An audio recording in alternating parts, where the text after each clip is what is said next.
for the Shop Report with Barbershop Jay.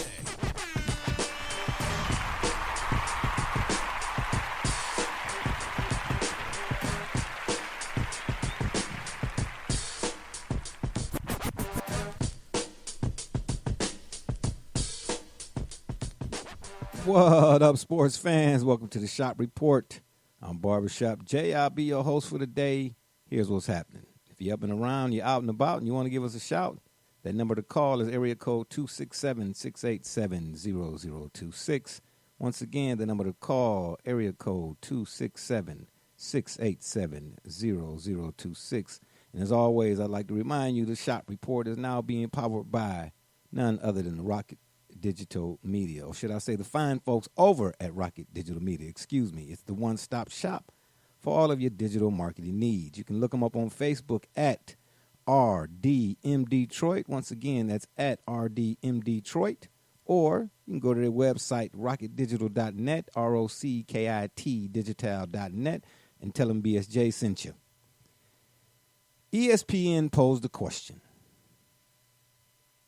that my two infamous hosts just so happened to be, or it to be their favorite topic. And the question that ESPN posed was, could the Browns and Jets move on from Baker Mayfield and Sam Darnold? Joining me on the program today to discuss this and a few other questions in regards to ESPN's question and also our game of the week is none other than my cap from the NYC, a.k.a. Rucker Park. Brother Rich, what's happening? I'm always happy, honored, and humbled to be on this beautiful platform with such a wonderful man like yourself. And even though you're a Cowboys fan, and even though you push the line, the Jerry Jones line, and even though you're a Browns hater, I'm honored and humbled that you decided to capitulate to the trends of the day and honor the Browns as they should be honored and make them the first topic on our program. Let's rock and roll with this. Okay. For life. Capitulate, huh? So now you, what, Stephen A? I keep telling y'all, man, stay away from Get Up and First Take and all of that. That stuff has rot your minds. Just like candy corn, your favorite snack. Ever.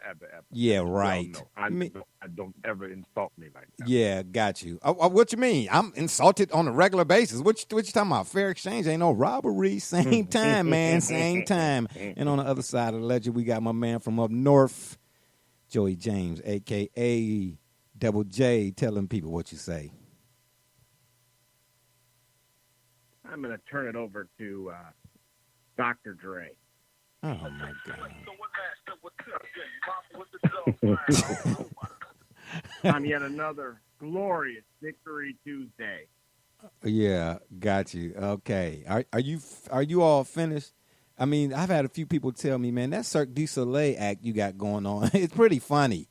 Yeah, exactly. Two caricatures. Anywho, as I just mentioned in my little monologue or little intro, our topic today comes to us from none other than the National Football League. Now, I know we've been talking about football and NFL for quite some time these past few episodes, but it seems to be the thing front, center, and first and foremost on the minds of many, so we will continue our discussion of. But again, ESPN posed this question. Should the Browns and the Jets move on from Baker Mayfield and Sam Darnold? Although I'm not really a big fan of ESPN all like that, when I saw this question, I said to myself, wow, let me pose this to my two co-hosts and find out, in addition to adding a few other questions, what their thoughts are in regards to this. Because I tell you what, yeah, I give the Browns the business. I do. Okay, I got a wealth of history to go off of. But this question seems to me, and I'm not about to go into whether it's fair or unfair. Shucks, life is unfair. But whether or not it makes sense to even ask. Okay? So the first portion of my question, or my question to their question, is the mere idea of Browns Mayfield and Jets Darnold being shown the door in just their third seasons respectively, a thought described as ludicrous at best. Double J? Absolutely. Absolutely. Do tell. When it comes, this is apples and oranges here. What is it with you and these apples and oranges? Or do you want a fruit salad or something? My gosh. Continue. Well, the problem here is no matter how you want to diagnose and dissect this, the two don't belong in the same statement because they're very. Wait a minute. Whoa. When you say two, pendulum here. When you say two, you mean Baker and Darnold? That's correct. Okay. Again, statistically speaking, Sam Darnold's completion percentage is not where Baker's is. His individual stats are substantially worse than Baker's. And in year-over-year growth and or regression, other than last year for Baker, he regressed a little bit when it came to completion percentage in overall QBR. However, it's still herald in comparison to Sam Darnold. Again, and if you look at the records of the two teams, they also are very much opposite sides of the spectrum here. The Jets have not won a game this year. And yet here we are with a team that is arguably following the conclusion of the Pittsburgh and Baltimore game, arguably tied for second in their division. So why this nonsense? And you know what? Given the play, given the emergence of the individual we've seen following the exit of Odell Beckham after that interception, the only incompletion or attempted pass that was incomplete was him spiking the ball for time. Yeah. Sam Darnold has never done anything remotely close to that. Yeah, you mentioned Odell Beckham. Let me touch on the Odell Beckham thing. While I'm first and foremost one of the few people to know me know I've said this when it comes to the Browns in particular, and you know this too, Brother Rich, this town does not do well with stars. And I'm not putting the onus on the stars. I say that because of the fan base here. Now, yes, let me reiterate. Man, I give the Browns the business. But I'm a realist first and foremost. And my question surrounding ESPN or surrounding the question ESPN asked, let me put it that way. What about time given based on draft grades? I've said this before too, Brother Rich. You know this. I stopped doing draft grades. How is it? I've said it. You won't know what a guy really is or ain't until his third year or fourth year in the league or whatnot. Yes, I've said that. But we all know when it comes to the NFL draft, it is the end-all, be-all for a lot of teams, right? It's probably one of the biggest, one of the most watched events. Right. I don't know the exact numbers. Double J, maybe you can speak to this. But the NFL draft is probably, in terms of viewership, probably right up there with the NBA Finals. You get what I'm saying? Here it is. We laud these guys, and these guys are this picking to that, picking to this, picking that pick. And then 5 minutes later, ESPN is asking the question, oh, should they get rid of them? Could y'all help me? Could y'all please make up my mind? That's all I want them to do. You can't have your cake and eat it too and then expect to get a whole half of a gallon of ice cream. It just don't work that way, not to me. So, Brother Rich, I'm bringing it to you now and asking, of course, the same darn thing. Is the mere idea of Browns, Mayfield, and Jets Darnold being shown the door in just their third season a thought described as ludicrous at best? Well, I think Double J laid out all the particulars for us, but I think we have to concur with him. And your question in the face of it is absolutely ludicrous. It's ridiculous. It's whatever superlative you want to put on it. It's stupid. I mean, but here's the thing. You said it to us just now. The kind of town that we're talking, the towns that we're talking about, there's really not much difference in the town of Cleveland and Detroit. I know we like to think that, but there's not much different in terms of the working class, hardworking, middle class, Midwestern cities, blue collar people, which is what you're talking about. That doesn't really take the stars, wants the kind of blue collar, the whole grinded out, get it in every day, take your lunch pail to work. And so Baker, this is why when we talked off camera about Baker and not perhaps on text, we mentioned this about him not fitting the mold of the Cleveland people, what they want to see as their star. Yeah. You know, we talked about it. You mentioned that. So I think this is where this kind of thing is coming from, because if you look at what Double J pointed out to us, what other than, now let's look at Pittsburgh. They have proven to us, and it's even though we watch them, we now know that this is a real legitimate Pittsburgh Steelers team. So there's no shame in losing to a team like that. The Ravens have proven that they are who we thought they would be and potentially could be. They are exactly that. So that there's no shame in losing to them. Absent that, we're talking about Baker now putting the whole team on his back. After we lose the star receiver, he puts the team on his back, delivers.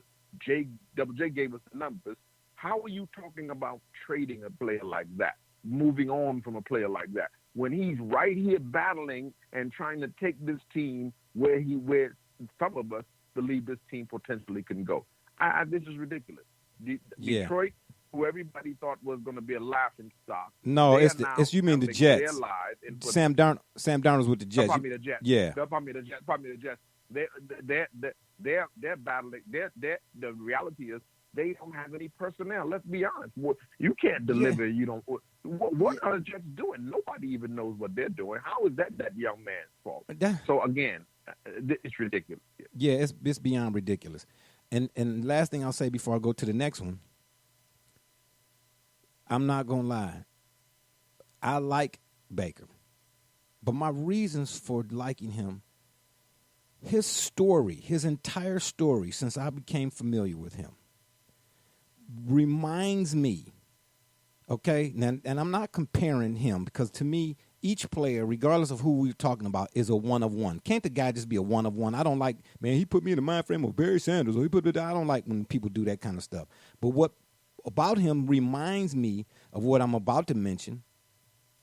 Guys like Webster Slaughter, Reggie Langhorne, Bernie Kosar even, Ernest Biner, Kevin Mack.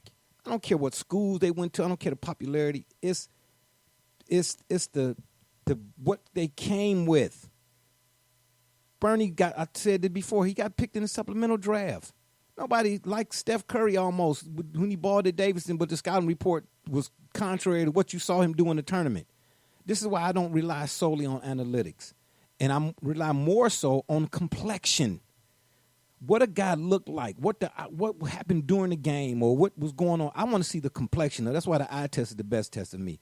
He puts me in the mind frame of what those guys, the work, the road that they had, the path that they had to go down in order to become what they are, whether you think they all-star, superstar, half a star, role player, whatever the case may be. The stories are similar. Biner had to grind it out at East Carolina. Half the people, and I'm not saying you two, I know people that's been Browns fans longer than me and don't know what school Webster Slaughter went to before coming to the Browns. And I'm not about to say it either. You get what I'm trying to tell you? These dudes didn't come with the silver spoon. And I challenge anybody and everybody that had this conversation with to tell me, at what point did Baker have a silver spoon? Do he still got stuff to work on? Absolutely. The whole stepping up into the pocket thing, yeah, okay, yeah. And you're right. He had a terrible game against the Steelers. A terrible game. But that back shoulder throw to Donovan Peoples-Jones, I mean, come on, man. This is what I mean by selective, subjective, objective, all that's wrapped up into one. If it was another guy that somebody liked that had made that kind of throw or whatever, then it's a question. And granted, the question was posed by ESPN before the Bengals game, but it's still some grumblings even after the fact, is all I'm saying. Okay. The second thing is, In Baker's case, Brother Rich, how much of a factor does having 3 different offensive coordinators weigh in the outcome of his quote-unquote probable demise, in your opinion?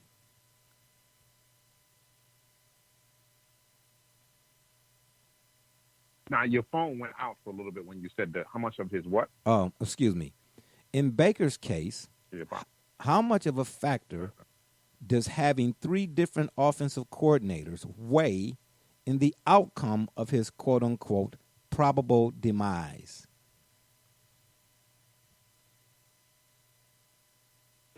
You had mentioned in one of the other. I lost you there for a second. Say that again. Oh, I can't. I'm gonna need you to start that over, bro, Rich, because for whatever reason, when you got to talking, you went out on me. Yeah, can you hear me now? Yeah, that's better. Yep, sorry. Yep. Is that better? Yep. Okay. Yeah, because that's what I was wondering, because you had said to us on one of the programs, that's an issue with Baker. He's had so many coaches, so much change in the front office. How could you be considering moving on from somebody? Absolutely, that factors in that he's had so many offensive coordinators, had so many different play callers, coaches, the front office. Who's going to be this? What's going on with that? Absolutely, that's been an issue. Trying to fit in with having Odell Beckham and not having a consistency in terms of how that's going to work and how we're going to use him. And that kind of conversation taking place, bringing in star receivers who are all trying to fit in. And then absolutely all of this factored in. How can we talk about moving on from a player like that? I'm asking you again. Absolutely, it's ridiculous. Yeah, that's my thing. But y'all hate the pound, y'all all hate the dog pound anyway. I'm surprised you really changed. I ain't changed nothing. You chose a man. I'm a sports talk host. That's what I am. Something's wrong. I mean, ain't nothing wrong. And I know you probably only selected this because the Cowboys are so terrible. They're so terrible that you only want us to waste a second talking about how terrible and how overrated and overpaid the whole team, the franchise. It's not worth the parking lot fee that they charge to go in that place. Oh, my. There's a lot of spittle that came from your mouth on that when you said all of that. Slow it down there, Kemosabe. Slow it on down. First of all, I'm a sports talk host, okay? I bring forth meaningful subject matter to the program to maintain our listenership, okay? It don't make me no never mind one way or another. And to the folks out there on the side note, when the show and all of this stuff is over and done with, I sleep well with my little teddy bear. Yes, I do. All righty, okay. But at the end of the day, how can you realistically expect consistency when the only thing has been inconsistency? Did that make sense? Yeah? No? Maybe not? All right. Double J, your turn. In Baker's case... I'm not, I don't hate the Brown. Man, don't tell me nothing about the dog pound. You go down there now, man, please. Man, stop it. You go down to that First Energy Stadium. It look nice and modern, and it's all commercial and pomp and circumstance. The dog pound. It's more bark than it is bite. Man, listen here. Talk to a Cleveland fan that was in the dog pound when it first got started at Municipal. Man, we used to throw dog biscuits on the field at opposing teams. I'm talking about we used to hit players in the helmet. You don't remember? Well, no, of course. Double J, how old are you? 14? Yeah, you wouldn't remember this. Brother Rich, what about you? What, 26? Yeah, y'all too young for all of this.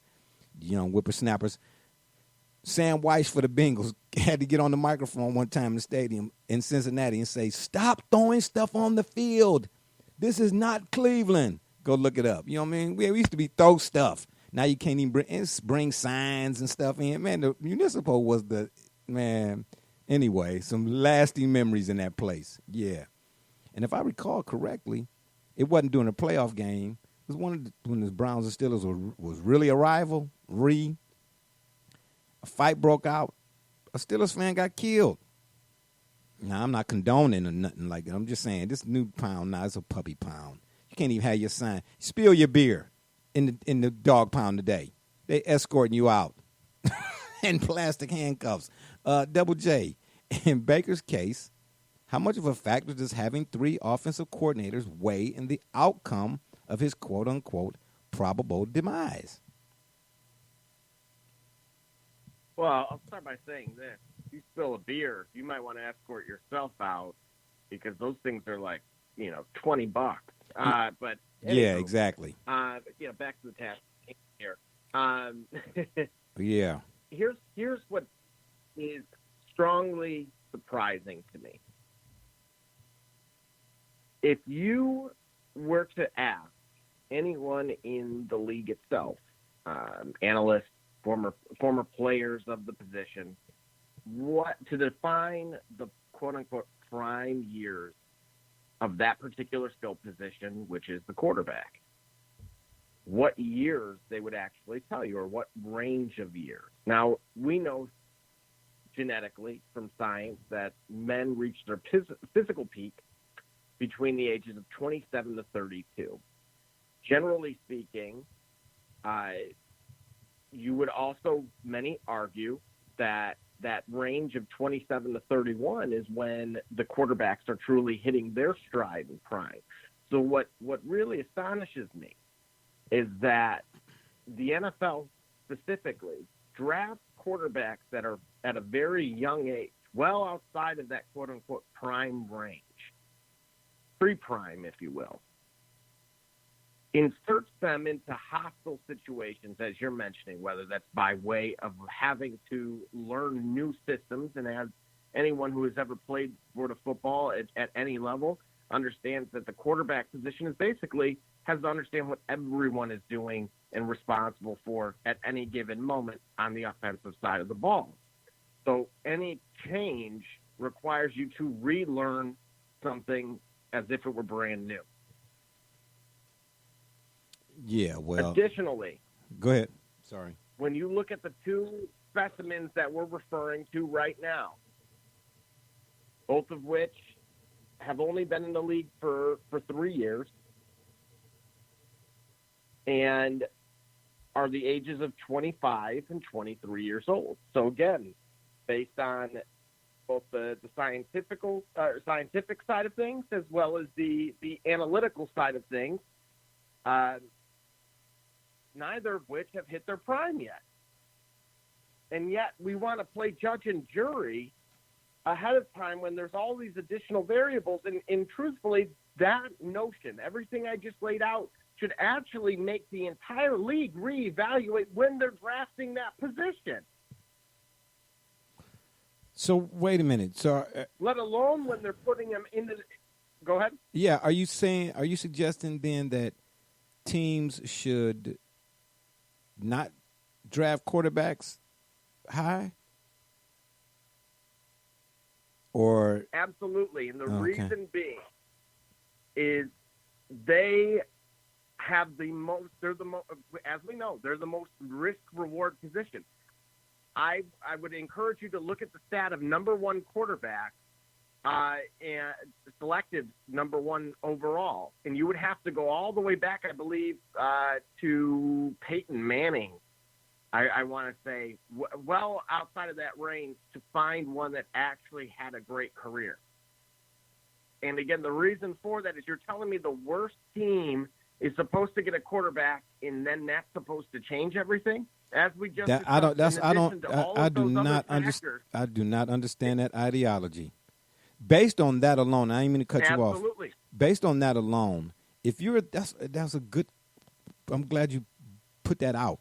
Based on that alone, if you're that bad to get the number one pick, then how can people expect you to be in the playoffs the next year? Or in the Super Bowl? It makes no sense whatsoever. No sense whatsoever. Continue.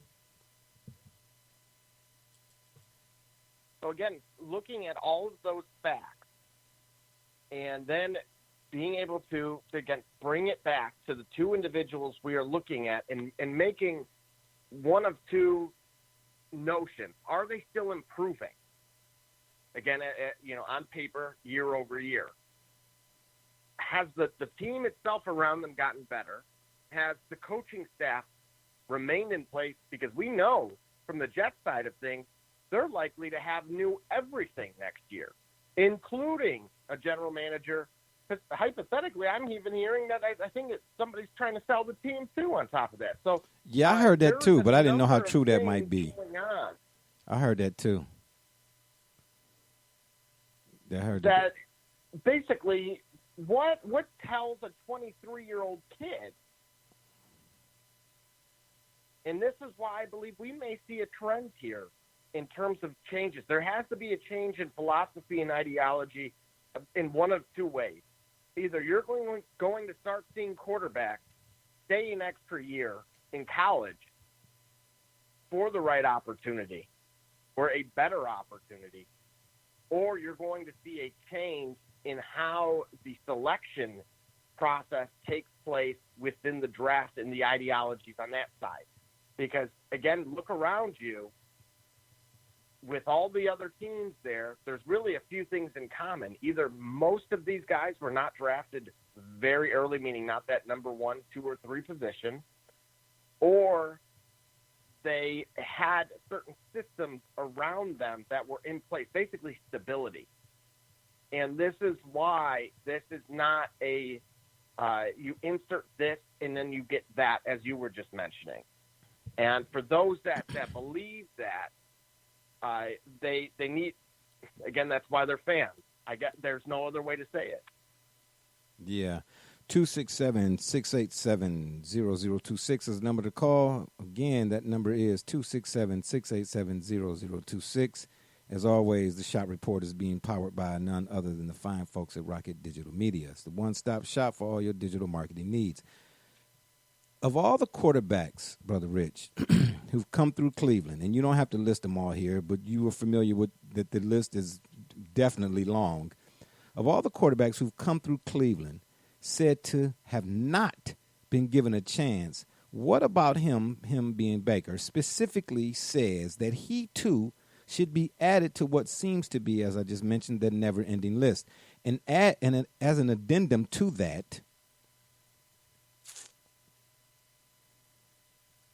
did both Darnold and Baker, in your mind, possess that next level translatable? Or how many of them did they possess, do you think, prior to being drafted? Because you know that's one of my benchmarks, Brother Rich. You know that. We had that conversation when we first talked about Kevin Durant. What you think he gonna be at the next level? I can't really tell you. I say, but I know his jump shot is next level ready. You know what I'm trying to tell you? I don't know about his post-up game. I'll tell you something. Go ahead. And I'll tell you something else. Something else you told me. Right to answer this question. This is what you told me prior to the draft about Baker Mayfield when the Browns drafted. This was draft grade of him. This is what that he could translate to the next level. You talked about his tenacity. You talked about the fact that he's fought to get everything that he's wanted to get and gotten in his career. Yeah. So these are the kinds of things we thought that could work at this level. So again, these are the things that I think make him a worthwhile investment, that the team should stick with him, because he has done nothing. He's done nothing that indicates the team should even be having a conversation. This is the ridiculous foolishness that the media just creates out of thin air. I saw a clip recently about someone talking about Michael Jordan's take on this GOAT conversation. And he was so respectful of the greats that came before him and the people he played with and that was playing with even at the time he was doing this interview, that he was so gracious that the conversation talked about, we never even talked about a GOAT in the NBA. We talked about Eric. So these are things that are created by the media. This conversation is ridiculous on the face of it. When you got a quarterback, the Browns are 5-2.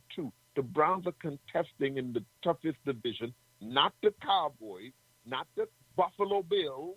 The Browns are in the toughest division in football, fighting their way. No.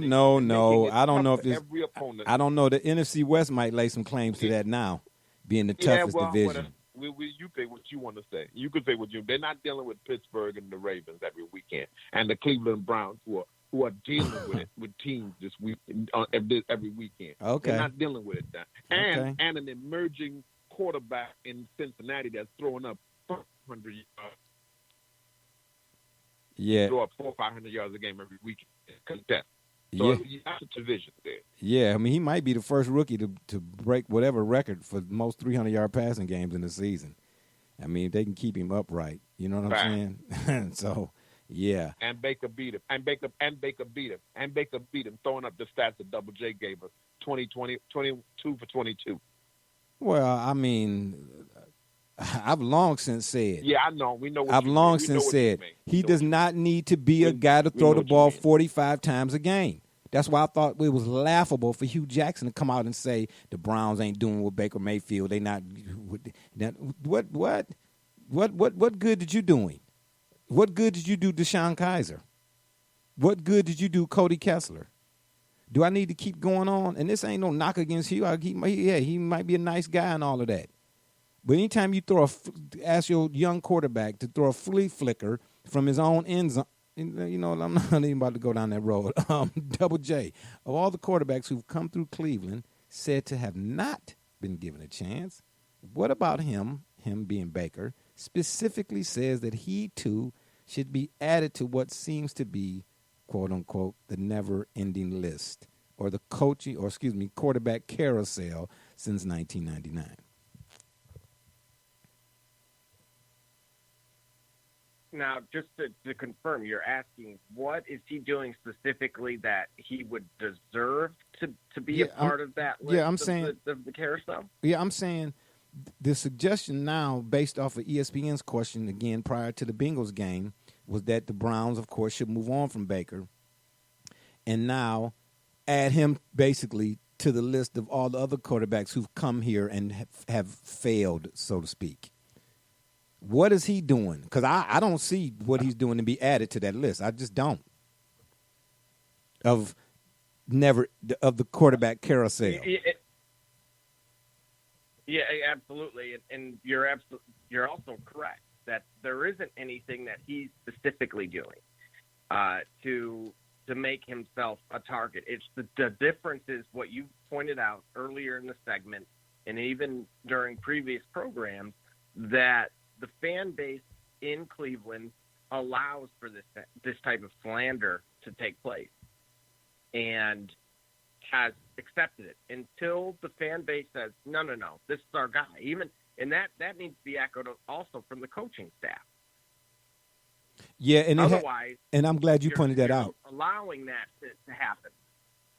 I'm glad you pointed that out because Stefanski has, that's his guy. At least that's how he's talking. I'm not going to say it's his guy. Let me rephrase that or back up and say it again. Say it this way. He has championed for Baker. He's singing Baker's praises. You know what I mean? He has not thrown him under the bus, which we know is the case in a lot of other cases. That he has not done. Stefanski, that is. He has not done that. So, yeah. Jay, what is the majority of the sports media there saying? Oh, my gosh. I don't listen to him here. I don't. I'm not going to lie to you. I told you I was done with the national folks at the national levels when I heard a talk show host here ask a female guest, a lady guest that they had on because she was in Cleveland at the time. Her and her husband were doing some sort of marathon or something or whatever, and they had this lady on, and they asked her about her menstrual cycle. I was done after that. No. Yeah, they did. Excuse me. I'd lie for you before I would to you. I'm not going to say no names. Not going to say what the program was. I promise you. I heard it. I sat there in the car and I just couldn't believe it. I turned the radio off. That was it. I was done. I was done with cold pizza, get up, first take, last down, first down, second and third, Bobby and goal. I was done with all of them. Excuse me. But I do watch and follow, so to speak, the specific shows like NFL Live or I forget the one that comes on. It's the NFL. All the shows that come on the NFL Network or shows that come on the NBA Network, like Inside the NBA, and all of those types of shows. You know what I mean? Because they're a little bit more the information is more substantive. Okay. You get what I'm saying? It's something you can, at times where I make sure I got a pen and a pad, because in those shows they do play designs and play breakdowns. You understand what I'm trying to tell you? And not just top 10. I don't even think they do a top 10 highlight type of deal. They do that on ESPN and all of that. You know what I mean? And watch this crazy catch the guy, and that stuff is all nice and dandy or whatnot.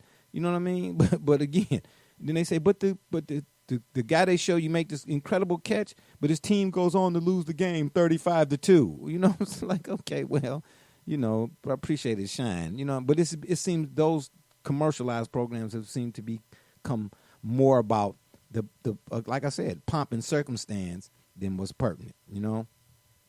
And we've said this before. It's all entertainment. I want to be educated, so I want to learn something, and I don't really learn nothing from the major outlets. What are you going to say, Double J? I want to point out that half of the league currently, their starting quarterback was drafted outside of the top 10. Oh, that's interesting. Oh, wow. Additionally, a quarter of the league was not drafted in this decade. Oh, okay. So some. Oh, wow. Those two statistics alone are very much are damning, really, in emphasizing the point that I was making before. Because if I were to actually go through the list of those teams and specifically who they were, you would find some interesting parallels regarding, surrounded by success and the stability around them.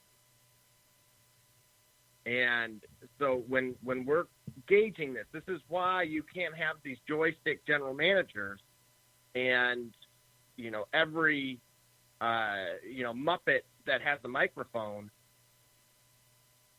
Oh, so what are you saying? So what are you saying? I'm Gonzo? To be taken seriously. Are you saying I'm Gonzo? Seriously? Well, I'm talking about guys like Freeman A. Smith. Did you just call me Gonzo to my face on national television here? Gee, my knees. Unbelievable. This guy just called me Gonzo. Brother Rich, you want to jump in right there with the Muppet reference? No, sir. Oh, okay. Oh, you want to pass up an opportunity. That was a golden one. He threw you a nugget, and you threw it straight to the ground. Wow. Brother Rich, this one's for you, too. Should both Mayfield and Sam be ousted? Which decision would you deem was right, and which one a raw deal? Let's again hypothetically say Baker and Sam Darnold are done with their respective teams. Should that happen? Again, because of what you're dealing with, the team in this circumstance is both a raw deal. What are you working with? Okay, got you. With all the things that we talked about, and he's doing his job. Sam Darnold is working with a bare cupboard. There's nothing there to work with, And so we're talking about a team that's in disarray. I happen to know a little bit about the Jets because we kind of keep an eye on that area, and I know people in New York area who are Jets fans who are totally disgusted and disheartened by that whole the debacle that's up there. Yeah, that's what it is. No team, no football team in the New York area worth paying attention to. So imagine that the Steelers are doing something and nothing in New York is moving. Come on, man. This is not a pleasant day for people who reside in that area or grew up in the area with an eye on that area. So you're talking about trash going on in New Jersey again, in New York, New Jersey area. Yeah. That's what you have going on there. Come on, man. And you're blaming that young man for it? No, it's not his fault. You got problems there. Yeah. There's been problems there. Yeah. And let me remind you. Le'Veon Bell couldn't wait to get out of there. I know, and he didn't say it as much, too, where he at with his new team. And let me remind folks that the Jets, not only was it Le'Veon Bell that's out. It's what's the offensive lineman's name? Double J that the Jets now are shopping around amongst teams, or shopping the teams. Do you know? Now you're saying. Now you remember they had already traded in the offseason their safety to, of course, Seattle. Yeah, But Adams. As far as linemen specifically, I don't want to be disrespectful here, but maybe you could make a case for George Fant, but everybody else is not exactly stellar on the line. Yeah. And again, let me remind you all of this, the listeners of this as well, too. You don't have to have a John Elway to win a Super Bowl.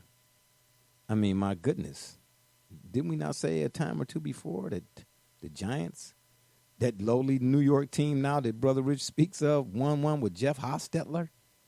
And he wasn't exactly lighting it up either.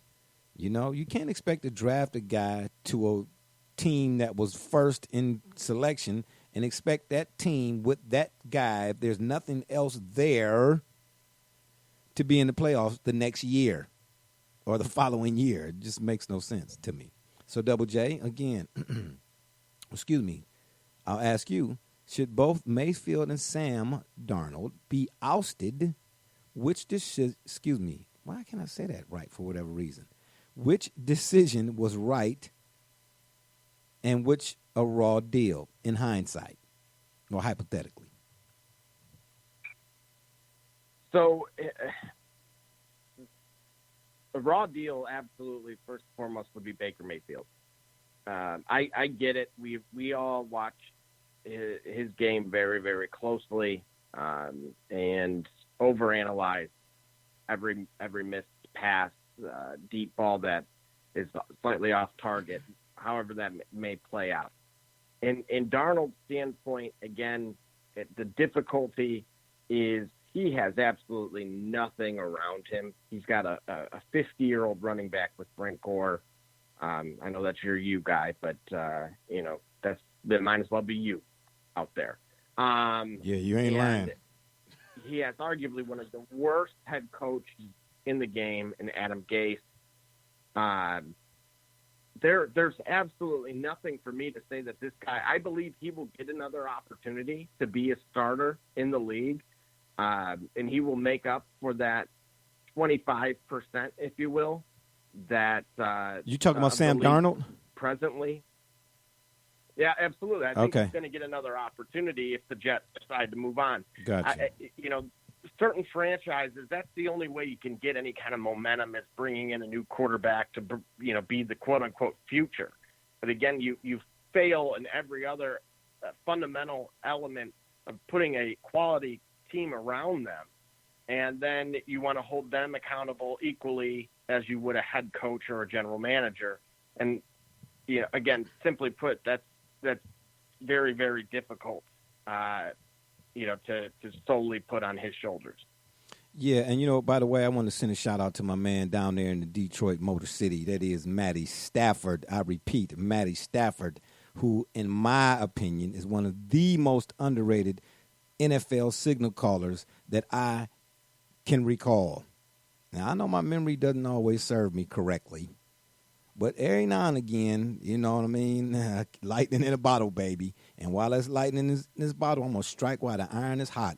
Once again, I want to send a shout-out to my man, Matty Stafford, who was disrespected, disliked, disingenuously, and dubiously by my two co-hosts, Cirque du Soleil. If you're up and around, you're out and about, you want to give us a shout, that number to call is area code 267-687-0026. Once again, that number to call, area code 267-687-0026. And as always, we are now powered by... I just find it convenient. None other than Rocket Digital Media. Can I read the promo, please? Thank you very much. It's the one-stop shop for all your digital marketing needs. You can look them up on Facebook at RDM Detroit, or you can go to their website, rocketdigital.net, and tell them BSJ sent you. What were you saying, Double J? Brother Rich, our host, he tries to get his shots in. He tries to shoot this there with the Matt Stafford. Matt very low Stafford, blow, by the way. Brother Rich, has a career. Hold it. 2 percentage points different from Baker Mayfield. I don't care about the percentage And points. yet, here we are. No, I don't care about the percentage points. What I'm saying to you is give credence or please, for once, laud my man Matt Stafford for being in the record books for fourth quarter comebacks. I don't care about 2.8, 0.9, 0.4, 0.2, 0.11 millionth of a percent. It's not percentages. Not what I'm talking about. I'm strictly, excuse me, I'll give you another word that starts with the letter P, philosophical on this one. Okay? This ain't got nothing to do with percentages. You know what I'm saying? It's about recognition given to my man for an accomplishment like we give recognition to all those others subjectively, selectively by you two for them other guys who have acumen, accomplishments. That's all. I'm just giving credit to where credit is due. That's all. That's all I'm doing, Double J. And you need to point that credit towards first energy there. No, heck no. I just get. Are you going to tell me to point the credit to Baker? And we just started to show off me giving credit to Baker? First Energy don't get no credit. You didn't. I did. You gave credit to his story of perseverance coming from Texas Tech and then going to Oklahoma and being a walk-on. Yeah, and I also gave credit as to why. And I also especially- gave credit as to why I thought he would be good for this team. 2 years ago, I did. Oh, don't make me pull the Sure. tape. And the point that I'm trying to make here is that, as much as you want to tout Matt Stafford, So wait a they're minute. almost identical players. Okay, so wait a minute. All I said was, first of all, how does everything I say in regards to a guy turn into a comparison? I said, let me give a shout out to my man Matt Stafford, who is not liked by either of one of my co-hosts for being the guy in the record books for fourth quarter comebacks. But who said we didn't like? Who said we didn't like Matt Stafford? Yo. Who said either one of us? Hold on. First of all, let me deal. We- Who? So now your name is Woodsy? Your feet fit lambs? First of all, let me deal with the guy in Michigan. This guy in Michigan comes on this program every Tuesday and blasts me, at least in attempts to, because it doesn't pan out well for him, and blasts me for living in Cleveland and allegedly speaking ill of a Cleveland guy. Meanwhile, he's on the shores of Lake Michigan and Erie, 2 minutes away from Canada. Hello to my people in Saskatchewan. And he can't stand Matt Stafford. And then y'all come on this program and y'all embrace me for it. And he's sitting doing the same exact thing. He and I are what he just mentioned about Baker and Stafford. Cha-ching. Next question. I just wanted to pay ode to my man Matt Stafford. That's all. Can I I'll let y'all have y'all say when it come to Baker Day. Huh? Can Stafford. That's entirely the point we're making here. You so freely go out of your way to give Matt Stafford award credit? and- Give Matt and- Stafford the credit that you don't? Yeah, absolutely. Okay. Somebody has to do it. No. That's never been the case. But again, as you pointed out, on this same program, week in and week out, never once have you gone out of your way to say, oh, and shout out to my man Baker Mayfield for what he's done when he went 22 of 22 at one point in time, just a mere 48 hours ago. Okay, And yet- so when have you Oh, ever now said we're talking anything? about Matt Stafford. When have you ever said anything in favor of Matt Stafford when Matt Stafford's name was mentioned on this P-rogram? We had a program. No, not we. In Not June, we. I believe. Not were doing we. an overview. Not we. You. When have you ever said anything in favor of my man Matt Stafford on this P-rogram? Well, Has Matt Stafford been 5-2 at I- any point? Has Has Matt Stafford been 5-2 at any point? Okay, thank you. Wow, really, Brother Rich? That's how you gonna play my boy Matty We Stafford? talked. You had us talking good about the Cowboys, and they haven't done nothing I haven't. in 25 years. Hold on, I haven't But you said. talked Hold, about- hold, hold. you When did found I? good things to When did say I? about When did? them When did I have us? every show? When did I have You us talk talking about good them about the every show. Cowboys? When did I have us talking good about the Cowboys? Once again, for all the listeners out there, because my co-hosts, they love to manufacture. It used to be a show come on called Amazing Stories. You all should bring that show back. I think that you and Double J should produce that. I think it'd be a hit again. I asked a question. That's all I did. I asked, was the NFC East the toughest division in football? Now, you might have thought it was a dumb question, but it was a question asked. And if you thought that was a dumb question, please, then you really need to stop watching Sports Center because they make asking dumb questions a norm. And then I said, should Dak Prescott and Zeke Elliott get paid? And from there, 12 years later, it's Barbershop Jerry Jones. I mean, what they do that at? You know what I'm saying?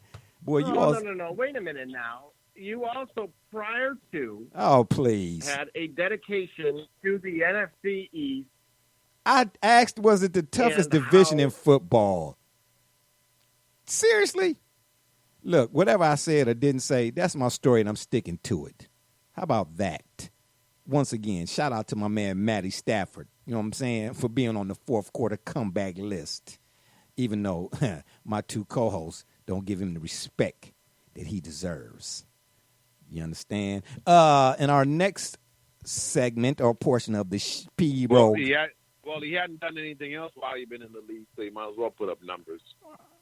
Well, my gosh. I mean, that's what it's all about now, ain't it? Right? Percentages. Yeah. Oh, it's about numbers now. That's all. It's not about winning anymore. Okay. We don't We don't play to win anymore. No. That's what I say. You all are talking percentages. You see what I'm saying? How many people? What percentage of the people at First Energy could do battle with the percentage of people that sat at Municipal? You see what I'm saying? That kind of stuff. Yeah. Okay. Right. You sound like Max Kellerman right now. Anyway, in the next portion of our P-Rogram, can we please finally get to our game of the week?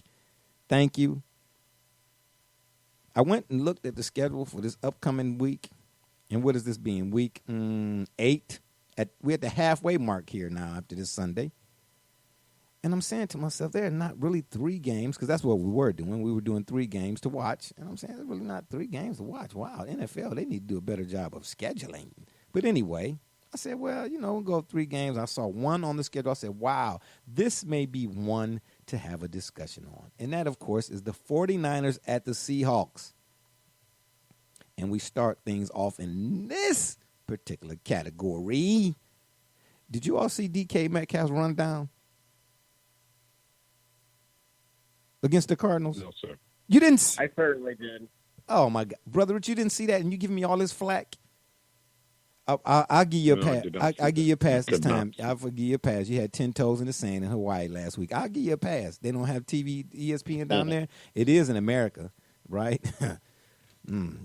Like Puerto Rico. Now, conveniently, bro, Rich, you notice he kind of snitched on very himself convenient. that his boy Russell Absolutely.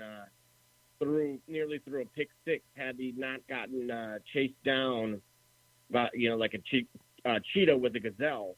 Okay. So now you're an expert. Out. Now you're an expert on the Serengeti. I got you. Got you. But yet now here's my guy that I've touted a few times on this program. Despite us having a dedication to Russell Wilson and his potential to be the MVP this season, my long shot guy and Kyler Murray goes and takes care of business and gets the W. Fact. Hold on. Did you just say you? No mention of that. Cricket. Did you really just sit here and say dedication to Russell Wilson? But he wants to talk about a guy who's been in the league 11 years who's not done anything other than throw a bunch of big numbers. Yeah, I agree with you, Double J. Why not mention this young talent, this phenom? Wow. Yeah, absolutely. Wow. Why not mention this young phenom? Wow. So once again, and I'm surprised we haven't heard any comparisons that so and so is as good as this one over here. And you don't hear that from me anyway. You don't hear that from me. And then Buffalo Bill left him to his own devices tonight. He's at a job. Yeah, I'm sure he is. Yeah. First of all, you don't hear me screaming up or speaking up. Nobody's. I don't do comparisons. I don't like the comparisons. Huh? I'm totally against the comparison. So where that me comparison, I don't know where that came from. I said, so Double J, what was that? What was that? If you just put it's a plug and play system in Kansas City, and if you just put one person there, that was a player. No how is that a comparison? How is that a comparison? I'm taking one out and putting another one in. That's comparing the talents of two players. It's That's not. That all I got to do is plug and play. If I take this player and put him here. Absolutely not. No, it's okay. Yeah, it's not. Yeah, that was terrible. Yeah, count the hairs on the dog. DK Metcalf's rundown was reminiscent, yeah, of my man Darryl Green. Would you not agree, Double J? Or do you even know who Darryl Green is? Of course, I'm familiar. Oh, I'm not sure. I mean, I hear you in the background over there. He ran nearly 21 miles an hour. I'm sorry, John. Oh, Lord have nearly mercy. 22 if you round it up. Oh, wow. Okay, that's my favorite number, 22. To make that play. Yeah. 20. It has now been forever. It's now been a meme at this point, so Okay. it will live in infamy. Yeah. But even that couldn't save him and his quarterback from the phenom Kyler Murray. Absolutely not. Russ was abysmal. 3 interceptions? Oh, I see where you're going with this, Double J. Now, all of a sudden, you getting ready to put Russell Wilson on a trash heap. Anybody else have a bad game, it's a bad game. But let somebody I like, in particular, have the same kind of bad game, and it's thus it's time for the trash heap. I see what we're doing here. We selective. We subjective. Give Baker the same thing, though. What do you hold it? You know that you play musical chairs with quarterbacks. I don't. Get snake bitten. Okay. Yeah, DK Metcalf's rundown was reminiscent of Darryl Green. It really, really, truly was. I don't know about the miles per hour. Who has time to sit there and split hairs to that degree? Some guy bored somewhere who probably couldn't even spell Spalding. I just know what I saw from the play. It was football, sports, unfortunately, which is part of my disdain for them nowadays professionally, has become so much about numbers and so much about fantasy lineups. I'm just one of them people. I just like football. The man made a tremendous football play. Why is that not enough? Oh, he ran 22.8 miles. And then what the Sangate got to do with this? It was a fantabulous play, reminiscent of Darryl Green all day. Next in line, despite the roster upheaval, talking about the 49ers now, Shanahan and them boys just keep on rolling. Do you agree, Brother Rich? Or were you in Hawaii at the time that the 49ers? I'm just trying to figure out what your location was, okay, so I can send you a care package. All right? Yeah. Yeah. This 49ers are 4-3 right now in the NFC West. Now, dare I ask, is the NFC West the toughest division of football? Double J is going to lambaste me for that. He's sitting over there. I hear you in the background over there, Double J. You dunking on your Fisher-Price hoop this week? No, maybe not. All right, that's fine. But he's sitting over there rubbing his little hands together like, yeah, I can't wait for him to say so I can crack his head. There will be no head cracking of the co-host today for the moderator. It will not happen. The answer to that is an emphatic no. And if I was in court, my lawyer would say, ask and answer. You asked this question already, and the answer is absolutely not. It's the Browns, it's the Steelers, it's the Ravens, it's the Bengals right now. So you don't like the 49ers? That's where you got some. You don't like the 49ers or the Seahawks? You don't like the NFC West? No, not right now. Not right now. Okay. Not right now. Okay, Not I right hear now. you. Not right now. Not right now. Okay, I hear right you. All right, Double J. Despite the roster upheaval, Shanahan and the Niners just keep on rolling. They sitting there 4-3 right now. Will they be the one playoff team? Will they be the one team possibly to finish the season with a winning record and not make the playoffs? Double J, you think? Well, it could also. I'm surprised you're not pointing out Matt Stafford and the Lions. falling victim there. What? But no, I'm not. They've dealt with a number of injuries, but I am very surprised that you didn't point north with your fandom in bromance with Matt Stafford and knowing they're 500 right now, and they just made a trade with your Cowboys that you're to boost that defensive line. Well, seeing how they my Cowboys, I don't even know the trade that they made. Could you inform us? Here, I think this is selective deflection. No, it's not selective deflection. Stop trying to make up words that I use. Stop it. Stop stealing my lines. For somebody for me to be accused of being such a Cowboys fan, you seem to know more about the Cowboys' ongoings than I do. That's very interesting. Could you please inform us all? Do tell what move did the Cowboys make that's so breaking news? Because I'm not familiar with any moves that have been made. But then again, absolutely. I got my text alert from the Kettle Daily. Saying that the Cowboys had traded Everson Griffin to the Lions for a 6th-round pick. Oh, my goodness. Oh, is that a good thing or a bad thing? I mean, you're the expert. Well, it's a great thing. Again, this is somebody, speaking of the NFC North, this is somebody that was once wreaked havoc on your quarterback in Matt Stafford. When he was a part of the Minnesota Vikings, of course, was a Pro Bowler.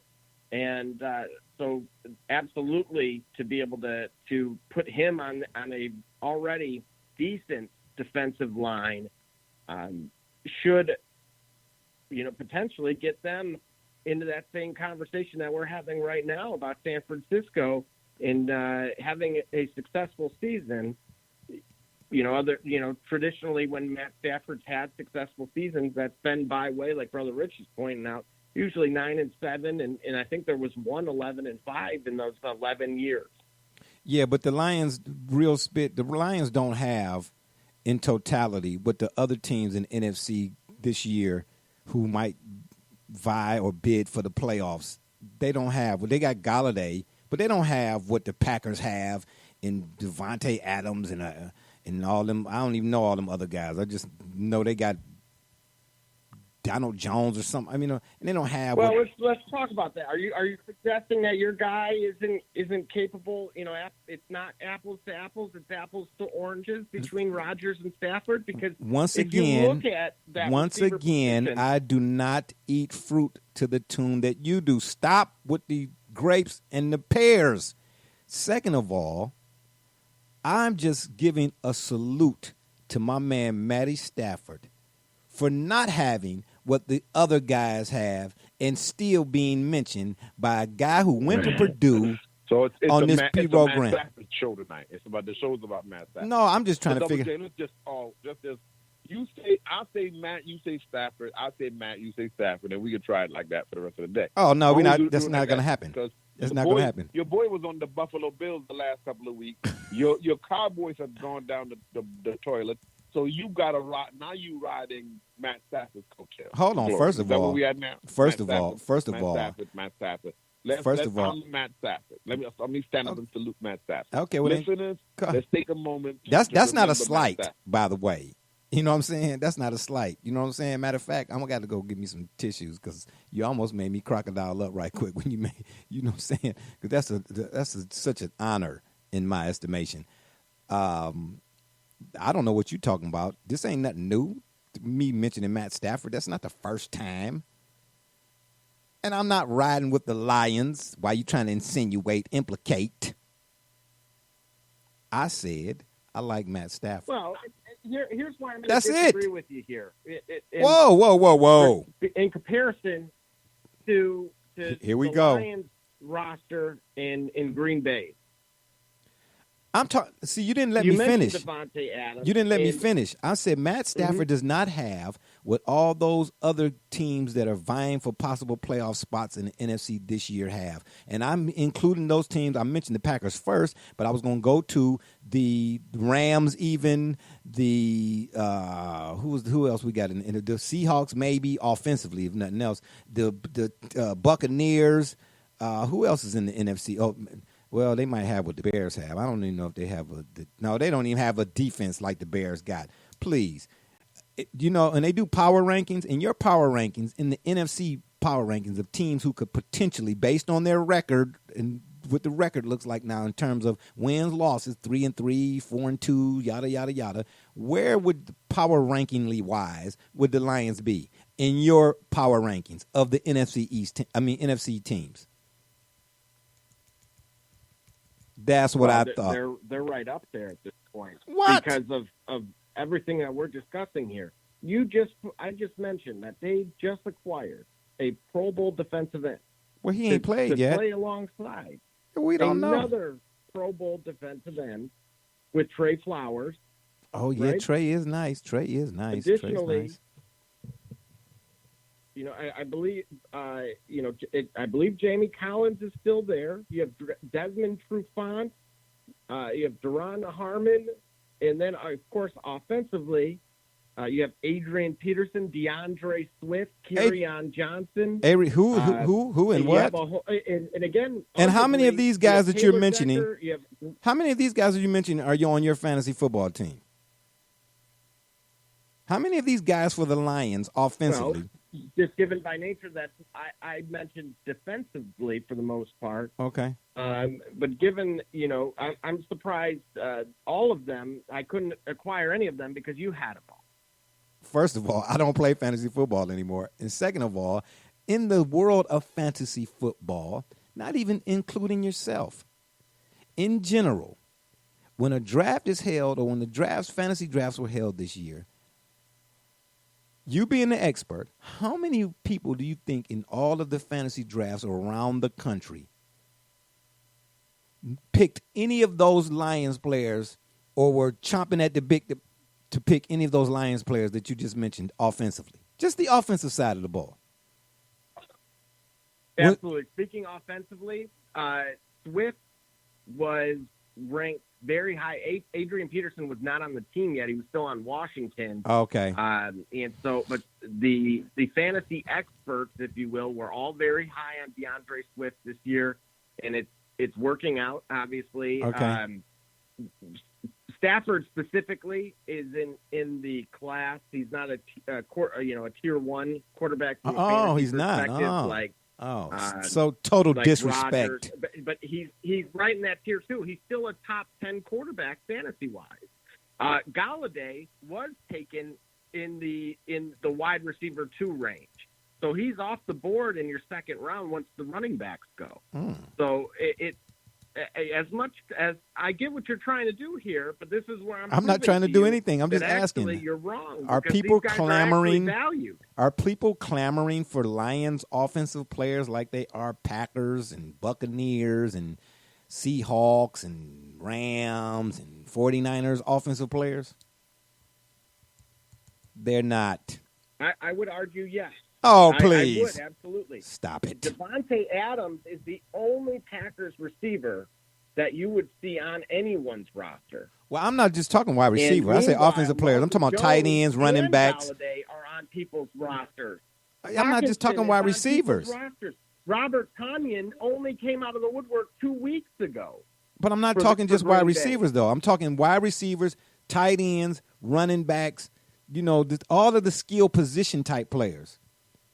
Nobody's narrowed it down or specifically just said wide receivers. The Lions' offensive players are nice, but they're not. People are not running to the stores and snatching Lions' offensive players off the fantasy shelves. They're not. They are going. They went very quick between Galladay, Hockenson. If you couldn't get the best, for example, tight end, if you couldn't get Kelsey or Kittle, exactly, or even Andrew, exactly, you were looking towards Hockenson. Exactly. If you couldn't get Devontae Adams, you were looking at Galladay. Again, it was a natural progression. If you couldn't get the one, you got the other. Gotcha. But again, insane fantasy value.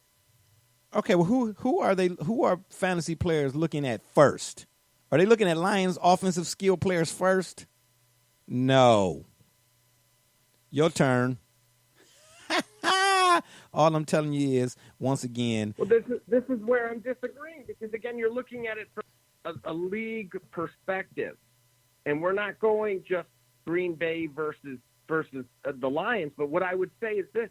There are more players taken from the Lions than there are on Green Bay. And that goes to show that, again, maybe this is credit to your quarterback or just the fact that they generally are trailing in games. Whoa. Did you just say maybe? Did you say it was credit? You said maybe it was credit to my quarterback. See, you don't even want to give him credit where in your information, the credit should be given automatically. You don't even want to give him. You said maybe. See how begrudgingly that was? I can't believe. Do the people in Michigan know that you went to Purdue? Do I need to make some phone calls to the governor? You know I know her, don't you? Yeah, we was at a toga party back in the day, baby. Ooh, I shouldn't have said that out loud. My bad. So at the end of the day, I'm telling you right now, the NFC West could have 4 teams with winning records and one of them not make the playoffs. Is that shocking to you, possibly, Brother Rich? No, we see that. All. No, it's not. The nature of football. You think so? No, not nature of football. We know that football can be like that. We know that's the nature of the National Football League, that you can have sometimes it's like that. Okay. The nature of the teams and the conferences, we could see that kind of thing. So we're not surprised by that at all. No, all right.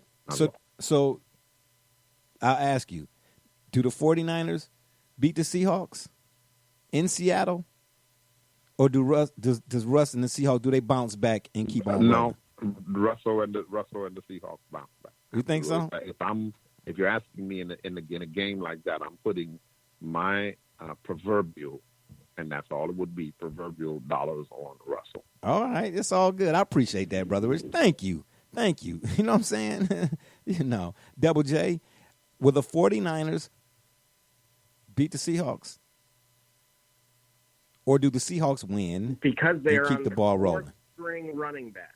As great as Robert Saleh is from Dearborn High School and by way of Central Michigan, and then, of course, coaching the defense there in San Francisco, as great as he is, unfortunately, they don't have enough offensively right now, also with Deebo Samuel out, to win this game. So they're absolutely, Seattle should bounce back.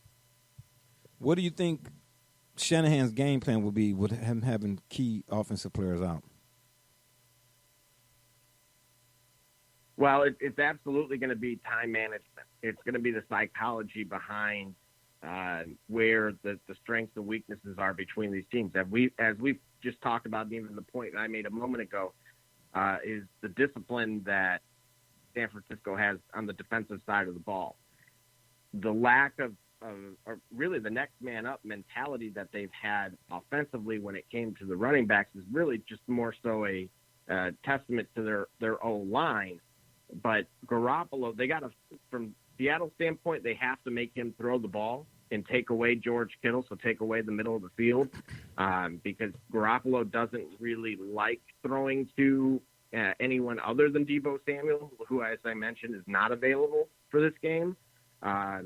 And so you're going to need someone like a Brandon Ayuk to really have a great game. I don't foresee that actually happening. Despite how bad Seattle's defense is, they're capable of taking away 1 to 2 players. And so if San Francisco wants any shot, they have to really own the time of possession and make Russ in that offense have to throw the long ball. And get out of their rhythm, because they're missing Chris Carson as well. They're starting running back. But again, as we've seen just the other night, they've been fine with Carlos Hyde and others. Obviously, you're familiar with him coming from Ohio State. Oh, how dare you throw that? Are you serious? Man, I'm a Cane, man. We don't talk Ohio State on this program, man, all willy-nilly. You don't associate me with Ohio State or familiarity either. Are you serious? So disrespectful. You know what I'm gonna do? I'm gonna have to call my man because I wonder if the folks at Michigan State know you defected and when you went to Purdue. I'm gonna have to call my man Mel Tucker. Shout out to my man Mel Tuck, baby. That's right. That's right. Well, speaking of that team, I heard they turned Spartan Stadium to a Spirit Halloween. Well, I don't know. I don't celebrate Halloween, so you see, this is the kind of stuff I'm talking about. This is why we're gonna have to get some new co-hosts on this program. As a matter of fact, I might just call up the Chipmunks, Alvin and the boys, and have them on for a spell. You get what I'm saying? Well, gentlemen, as always, I appreciate y'all for joining me on the P-Rogram today. It was good stuff. I particularly think that the 49ers will get past the Seahawks. Don't underestimate my man Kyle Shanahan, as I've said many a time on the program before. Pull the tape. The Browns' biggest loss to date was Kyle Shanahan. And on that note, it's been fun, but we got to run. We appreciate y'all for listening. Don't forget to check us out right here on Spreaker.com. Or check us out on Facebook, Twitter, Apple Music, Google Podcasts, and now iHeartRadio, or wherever you listen to your favorite podcast, and give us a follow.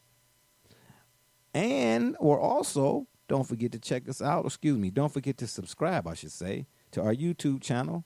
Or you can hop on over to the shop's Facebook fan page and leave us a message. Let us know how we doing or how you ain't doing or how we not doing and all that other good stuff. And if that don't work, Google it. For my mans, Be Rich, Double J, and all those who follow and support us, we say thank you.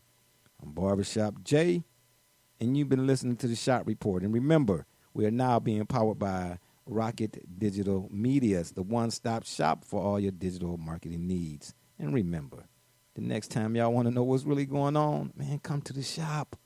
Walk-ins are always welcome. Hey, Dak is money. Holla. Hey, Dak is money.